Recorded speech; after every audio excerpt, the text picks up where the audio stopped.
m-commerce, e-commerce. Is there life beyond m-commerce and e-commerce? Yeah, because the numbers seem to suggest healthcare, life sciences, a large chunk of the money that actually came into India in 2013 has gone into companies in that space. Would that be a favored sector in 2014 as well? In fact, in 2013, if I just look at it, IAN itself has invested more in offline companies, you know, medical devices, semiconductor, education, all of those companies. And I think that trend is going to continue in the new... So is this the difference between the old school and the new school? The old school is investing in offline, some would say real businesses. No, I think the enablement will happen with technology.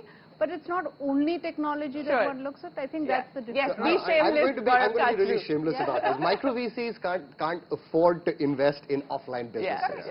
The kind of capital investments that are required to build it to scale is not something that we believe in fast fail models, right? Quick innovation, intelligent pieces around which you can scale businesses without too much capital being vertically eroded. Padmaja and IAN have been far ahead in that game of doing offline because they have a wide network of people. They can support offline. I think the depth is much more. One point I want to bring out is about the shared economy, right? So there have been investment, for example, in nursing bureaus, right? Or quasi-nursing, branded nursing bureaus in the name of healthcare, right?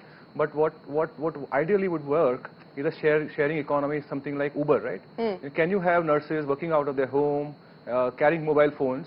Sharing economy and marketplaces, right? So Uber, Airbnb, TaskRabbit, these are the operative words to look out for because you need to disintermediate. India is a country of small entrepreneurs, and if you can aggregate like thousands of taxi operators, so there you have a business, right? Gautam Gandhi, you want to come in on that? It's the buzzword, even in 2014, is going to be more of the shared economy and people who service that idea. I think it's been already a trend that's proven out in the U.S. and other economies, and it's been working well. And what's interesting to see is that Uber and other companies who have set up in India are not even of Indian origin. They're actually U.S. companies coming up setting here. So hopefully they'll inspire more Indian entrepreneurs to set up. Speaking of foreign companies coming into India, the likes of eBay investing in a Snapdeal, for instance, how much more are we actually going to see that? Wherever there is, of course, FDI regulations that don't actually permit Amazon to come in as Amazon and so on and so forth. But do you see a lot of global giants, whether it's e-commerce or otherwise, Padmaja, making a play on India in 2014? I do think so. I think we have a very large market here, and this is one way of accessing the user base, customer base, and getting into the large market. I think we are already seeing one. Just Eat sort of acquired one of our companies as Hungry Bangalore and created it as its India entry strategy. So I do think this will continue to happen. But I'm going to drag you back to 2 points, a point back, which is about global trends being reflected in India. And I think it's extremely important that we share this because, the Indian economy and the Indian consumer are very different from the average global consumer.